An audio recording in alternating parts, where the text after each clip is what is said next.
Hello and a very warm welcome to Parliament This Week, your weekly roundup of all important developments in Parliament.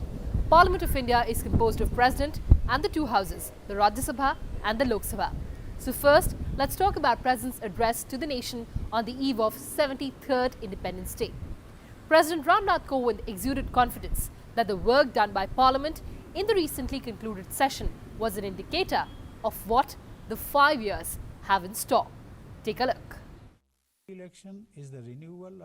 President Ramnath Kovind termed the recently concluded Parliament session a productive one that saw the passage of many important bills in a spirit of cross-party cooperation, asserting that this culture should percolate to state assemblies as nation-building was a continuous process which requires optimal partnership between voters and their representatives, citizens and the government, and civil society and state. In this regard, I am happy to note that the recently concluded session of Parliament saw lengthy and productive sittings of both the Lok Sabha and the Rajya Sabha. Many important bills were passed in a spirit of cross-party cooperation and constructive debate.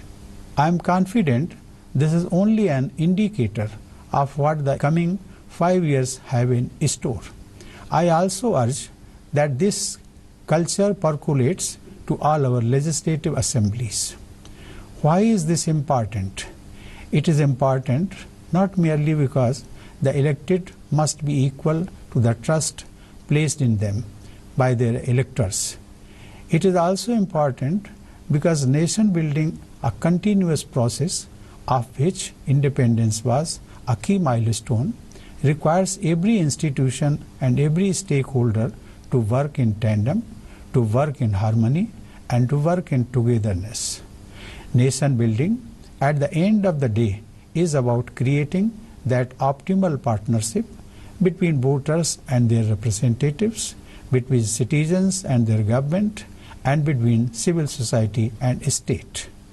The state and the government have an important role here as a facilitator and an enabler. As such, it is critical for our key institutions and the policy makers to study and appreciate the message being sent by citizens and to be responsive to the thoughts and wishes of our people. The Parliament session concluded recently, which was also the first session of the 17th Lok Sabha. While Lok Sabha saw productivity of about 137%, productivity of Rajya Sabha was about 103%. More than 30 bills were passed by the two houses. Bureau Report, Rajya Sabha TV. Vice President Chairman of Rajya Sabha, Mr. M. Venkaiah Naidu, also greeted the nation on the eve of Independence Day. He urged the countrymen to uphold the constitutional values and also rededicate themselves for building inclusive, peaceful and progressive India. Vice President M. Venkaiah Naidu greeted people on the occasion of Independence Day. In a message, he urged everyone to treat programs like Swachh Bharat, Beti Bachao Beti Padhao, more crop per drop, environment and water conservation as people's movements and participate in large numbers. He said, and I quote, "I extend my warm greetings and good wishes to the people of the country on the joyous occasion of Independence Day. Today, India is a country that is brimming with potential, surging ahead on the path of all-round development. Our democracy is more vibrant than ever before, and our commitment to good governance and transparency is stronger than ever before. We must take steps to convert the Swaraj that the nation has achieved into Suraj and see that India of the 21st century is free of hunger, corruption, discrimination, illiteracy, poverty, caste barriers, and urban-rural divide." Unquote. Chairman Naidu also offered his salute to the freedom fighters for their courage and sacrifice that freed the country from the shackles of British colonial rule. Speaker of Lok Sabha, Mr. Om Birla, unfurled the national flag at the Parliament complex. He urged the people to work collectively for building Naya Bharat. Unfurling the national flag in Parliament premises on the occasion of the 73rd Independence Day, Speaker Om Birla said that the people should develop a feeling of dedication and sacrifice towards the nation.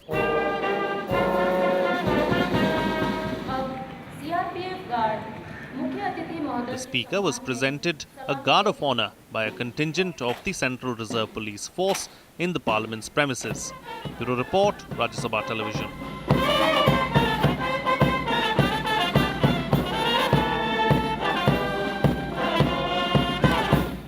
Five members of the Rajya Sabha were elected unopposed to the Parliamentary Joint Committee on Office of Profit. Here are the details. Parliamentary Joint Committee on Office of Profit has 15 members, 10 from the Lok Sabha and 5 from the Rajya Sabha. 5 Rajya Sabha members were elected unopposed to the Parliamentary Joint Committee on Office of Profit, and they are Mahesh Podar of the BJP, K. Keshav Rao of TRS, Vijay Sai Reddy of the YSRCP, Dola Sen of TMC, and Sasmit Patra of BJD. Nominated member Sonal Man Singh has been elected unopposed to the Central Advisory Committee for the National Cadet Corps. Congress MP MV Rajiv Gowda has been elected unopposed to the National Institute of Mental Health and Neurosciences, Bengaluru. JDU MP Kehkashan Perveen has been nominated to the Hajj Committee of India. Meanwhile, after the historical legislation passed in the budget session of Parliament, it will be the turn of the parliamentary committees to complete some work of far-reaching significance in 2019-20. Various committees have already finalized their agenda. Although department-related standing committees are still in the process of being formed, but the subjects and the topics selected by finance and other committees throws considerable light on the areas that are likely to be investigated by them. For instance, the OBC Welfare Committee of Parliament has prepared a huge agenda for study in 2019-20. The committee will examine representation of OBCs and questions related to their welfare in 23 ministries and departments of the government. This committee is headed by Lok Sabha MP Ganesh Singh. Of its 30 members, 7 are from the Rajya Sabha. The ministries selected by the committee are Ministry of Agriculture and Farmers' Welfare, Department of Atomic Energy, Ministry of Civil Aviation, Ministry of Communications, Ministry of Defence, Finance Ministry, Ministry of Petroleum and Natural Gas, Ministry of Railways, Ministry of Housing and Urban Development. The Committee on Public Undertakings of Parliament is also like a financial committee, but 7 of its 22 members are elected from the Rajya Sabha. This committee, headed by Lok Sabha member Meenakshi Lekhi, has selected 17 subjects in 3 categories for study in 2019-20. Among other things, the committee will examine oil and natural gas sector undertakings, public sector insurance companies, power sector companies on CSR expenditure, coal sector undertakings. Airports Authority of India, Central Coalfields Limited, Container Corporation of India, Food Corporation of India, Goa Shipyard Limited, NBCC India Limited, THDC India Limited. The Estimates Committee headed by Lok Sabha member Girish Bhalchand Bapat has also selected 14 subjects. It is also a financial committee consisting of 30 members. All members are elected from the Lok Sabha.